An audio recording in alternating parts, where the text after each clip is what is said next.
You are listening to an exclusive interview here on Sports Radio Beaumont, 1450-1510 KIKR. Okay, folks, joining us on the show this week, he is considered the Godfather of MMA, also the world's most dangerous man, and one of the first inductees into the UFC Hall of Fame, the one and only Mr. Ken Shamrock. Ken, welcome to the show. Well, thank you for having me. We certainly appreciate your time. For all the information on Ken Shamrock, you can go to his website, kenshamrock.com. You can also follow him on Twitter at ShamrockKen. The main reason we're having you on here is you're going to be facing Kimbo Slice at Bellator on June 20th, live on Spike. And I know it's been a while since your last fight, so I have to ask you, what are you planning on changing in your training in preparation for Kimbo? Well, it's been a while since I've actually gone into this type of training. What I needed to do, and because of my knowledge of my body, that I needed more time to prepare. So this is going to be a 6-month preparation for me going into this fight. I had to make sure that I got my body into shape. I always stay in shape, but I had to get into shape to where I could actually start into training. So there's 3 phases here. One, I had to get my body into shape to where I could actually start doing the CrossFit training, and the CrossFit training then into the sparring and preparation for the fight. So what I do for that is that I go into the gym and I hit the weights, I strengthen the muscles, I stretch them, and making sure that I'm in condition to be able to do the CrossFit stuff, which will be the ropes, the hammers, the core strength stuff with the tubings, and then being able to, from that, moving into the actual sparring with kickboxing and also with takedowns and the grappling. And this is what I have to prepare for, and each one of these things takes about 6 weeks for me to get to the next step. Very intense.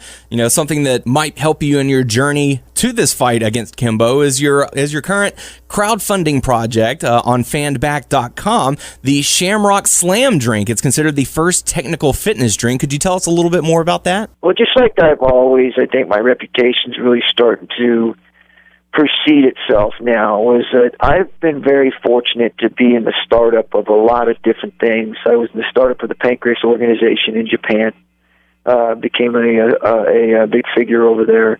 Then I was also in the UFC, the startup of that, and I was a big figure in that twice, not only at the beginning, but also back in when the Fertittas took it over. I was also the big figure for that UFC. So two different times in the UFC, one in the no-holds-barred era and one in the MMA era.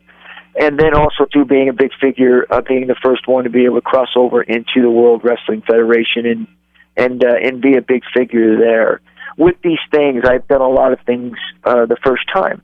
And I have an opportunity now with the bare-knuckle boxing to be the first one to really jump into bare-knuckle boxing, bring that to the professional level. These are the things that I have opportunities to do for the first time. So this crowdfunding thing and the drink is also something that hasn't been done yet as far as the type of drink that we have. This is a science, fitness, energy drink. There's no other drink out there like it.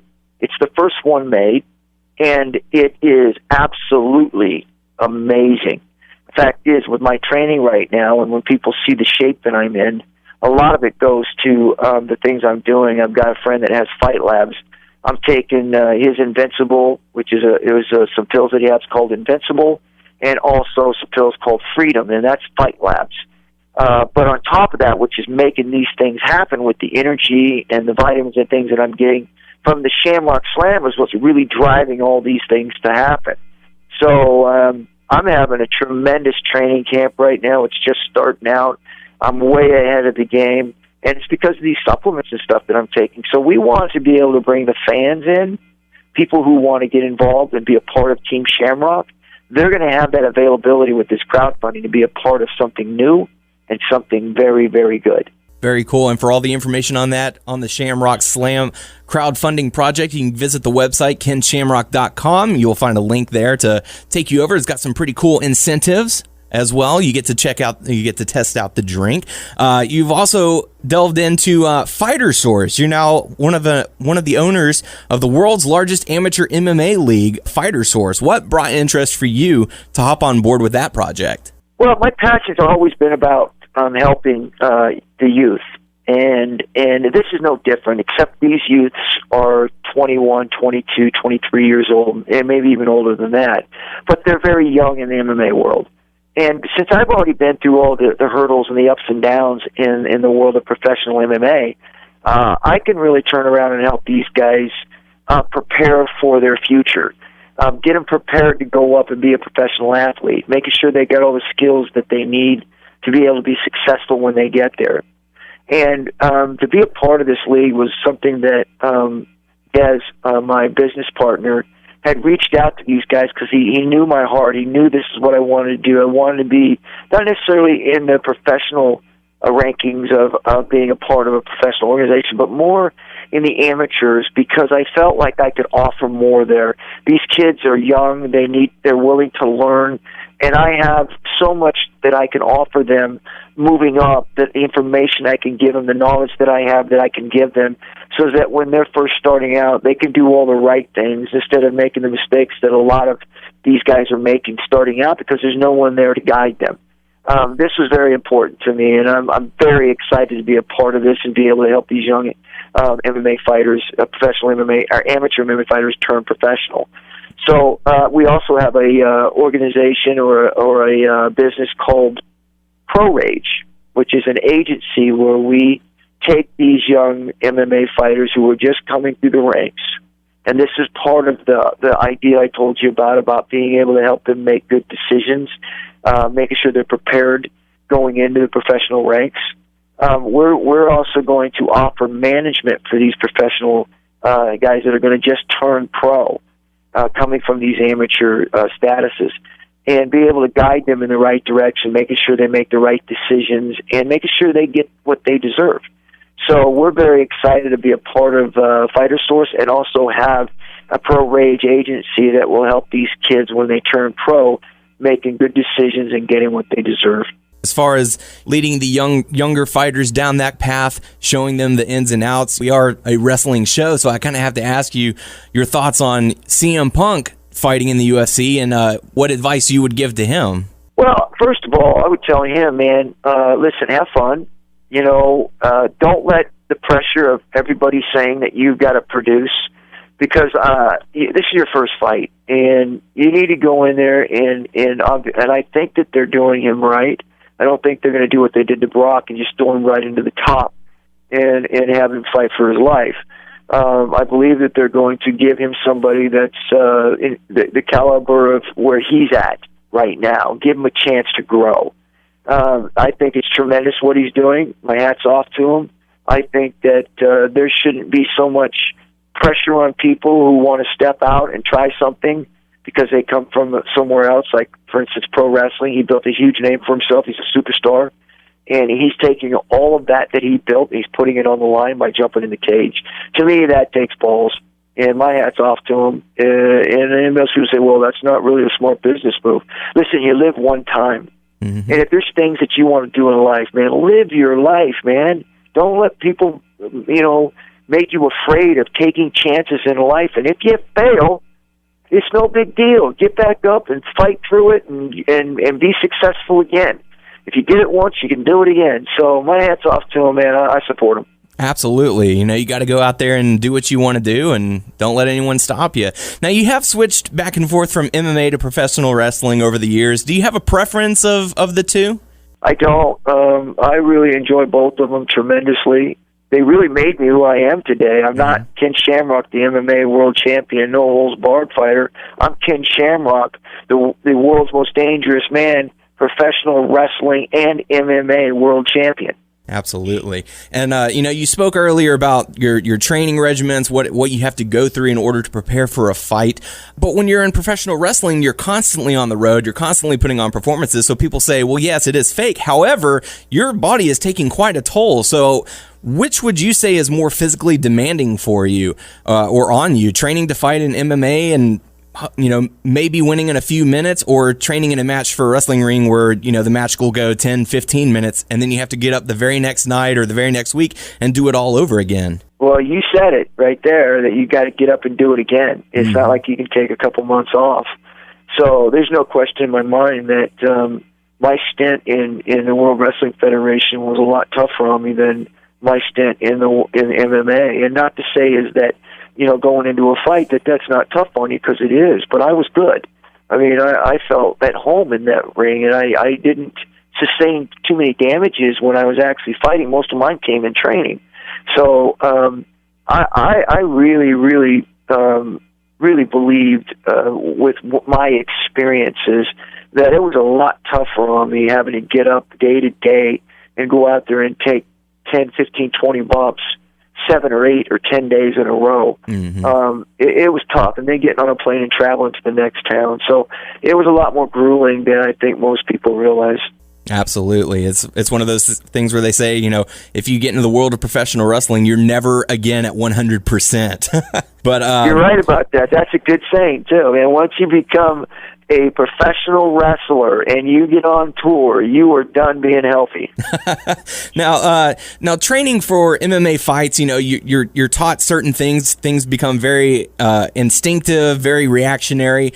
So when you made the transition from MMA to professional wrestling, did you have to instinctively or tell your mind, okay, he's going to try and throw a punch, don't put him in an armbar, don't try and seriously hurt this guy? No, I actually kept my reflexes and my counters, because when we were actually practicing in the gym, we weren't out to try and tap people out. So we would go through all these different moves and put people in different moves, even when I was training for MMA, but I wasn't applying the hold to tap them out. Mm-hmm. And I basically just applied those same methods and the same kind of stuff to pro wrestling, where I wasn't going in there to try to break their arm or leg. I was going in there to try and put a hold on them and counter whatever it is they were doing. And that's basically how I went about it. Was if they tried to duck over me, I would do a rollover sunset flip into a knee bar. Mm-hmm. So I just used counters for everything that pro wrestling had done to me. I would counter it with a submission. Very cool. During your time there in the WWE, they brought in guys like Steve Blackman and Dan Severn, fellow MMA fighters, as well as yourself on the roster, and even featured a Lions Den match a few times. Was there a bond between you guys, or did you kind of keep your distance from one another, or who did you bond with backstage? Well, I think I actually traveled a lot with Steve Blackman. I traveled a lot with Road Dogg and Billy Gunn. But really, I think I got along with everybody pretty much. There's a few of them there that we just, for whatever reason, didn't see. I don't know, just didn't quite, mesh. But for the majority of them, I thought I had gotten along with everybody pretty much. Yeah, and we always like hearing on the road stories. You always try and picture who someone is riding with, and you always get some strange combinations. So was there ever like a interesting road story that happened with you and some of the guys you were riding with? I will never talk about them. Totally understandable. But you had such an impact in your time in WWE. You went on to other promotions as well to wrestle, and fans are still talking about you. They were hoping maybe you'd be a surprise entrant in this year's Royal Rumble. How's your relationship with WWE? Are you on speaking terms? Do y'all, what's the deal with that? We're not on speaking terms, because I've reached out several times and I never got a response. I actually, at one time, it went through Shane McMahon years back to kind of find out what, where I stood, and I got no response back. Well, Shane said that they're not really there yet with using me. I don't know. He didn't give me I didn't want to dig either, because I didn't want to put him on the spot. Right. But I'm sure he got something, but it wasn't something he wanted to tell me. So I didn't want to press him. I didn't want to put him in the middle of it. So, like I said, I don't know. I mean, I've sseen so many guys go back there that have done some pretty horrible things, like even leaving the WWF and going to WCW, and they still came back. Yeah. In fact, some of them are practically running the company, and they jumped to WCW. Mm-hmm. So I'm not sure what I did, but no one's told me. I don't know. But the fans, as far as I know, and I hope I'm not wrong, but I think the majority of the fans want to see me back. And if that's the case, then why ain't I coming back? Absolutely. And, just in preparation for this interview, I went back and listened to your theme, and it got me pumped up. It was one of those, lasting themes that people talked about during the Attitude Era, and it was really cool. Growing up, who would you say was one of the biggest influences in your life and in your fighting career? Well, I would have to say my dad was my father who adopted me in the group home was a huge influence on changing my life, on getting me going in the right direction, and also to being a Christian, and the Lord Jesus Christ really helped me really become a better person. So those are the things that really stand out to me as mentors or life-changing situations that really helped me be the man I am today. There's a lot of good people out there, a lot of people that influenced my life along the way that really encouraged me to be strong and to stay in it, not to take all these little things and let them get in the way, and just focus on what you're trying to accomplish. Mm-hmm. But like I said, most of these things that I did, I was the one that started them. I was one of the guys that was out there doing it first. So it wasn't like I could learn from anybody. Pro wrestling was different. I had Bret Hart and a lot of different guys that I worked with that took me under their wing and really helped me understand the psychology of pro wrestling. So that's definitely a lot of guys in the locker room who were always supportive of me being there. It was really a good thing, and I really appreciated that. But like you talk about Pancrase, or you talk about the UFC, or you talk about what I'm doing right now. A lot of these things I did first. I mean, there was me and the guys that were doing it first. So there really went over there that we look up to go, hey, you mentored me, because we were doing it first. Mm-hmm. So. So again, like I said, I've been pretty fortunate in that sense to have been in the beginning of a lot of things. Very cool. And I know there's a lot of speculation over what Brock Lesnar will do after this year's WrestleMania. His contract's coming to a close, and there seems to be some clashing going on. Would you like to see him return to UFC, or would you prefer to see him try and get a bigger contract in WWE? What would you like to see him do? I think Brock Lesnar is a tremendous talent in MMA and in the UFC, and in pro wrestling, WWE. He's tremendous. He's a big personality, and I hope he gets what he wants. I hope he does what makes him happy. Final question for you, Mr. Ken Shamrock. When it's all said and done, what would you like your legacy to be? Well, I want people to look at me and the most important thing to me, it's not about the championship belts, and it's not about all the accomplishments that I've done. It's about me being me as a human being. Who do people say I am? A loving father, a loving husband, a good friend, a good person. These are things that are important to me. A good Christian brother, a good Christian, mentor or student. These are things that are important to me. That if I was to pass on tomorrow, I want people to look at me as a human being and who I was as a human being. Very cool stuff. Well, best of luck to you facing Kimbo Slice at Bellator on June 20th, live on Spike. For more information on Mr. Ken Shamrock, you can follow him on Twitter at ShamrockKen, or go to KenShamrock.com. Also, too, because I've only probably got 2 or 3 more fights left in me, I realize that my time is really starting to come to an end. I'm enjoying myself right now. I'm very healthy. I'm excited about this second opportunity and the way my body's responding to training. I'm very fortunate to be where I'm at. But I also, because of that, I want to draw my fans in to be a part of this journey with me. And the way that I'm doing that is I'm writing a blog, a weekly blog, that you can go to on my website, KenShamrock.com, and you can go to the blog, and I write a paragraph about my training or what I've been up to that week, and it's on a weekly basis. It also has pictures and videos of my training and different things that I've been doing.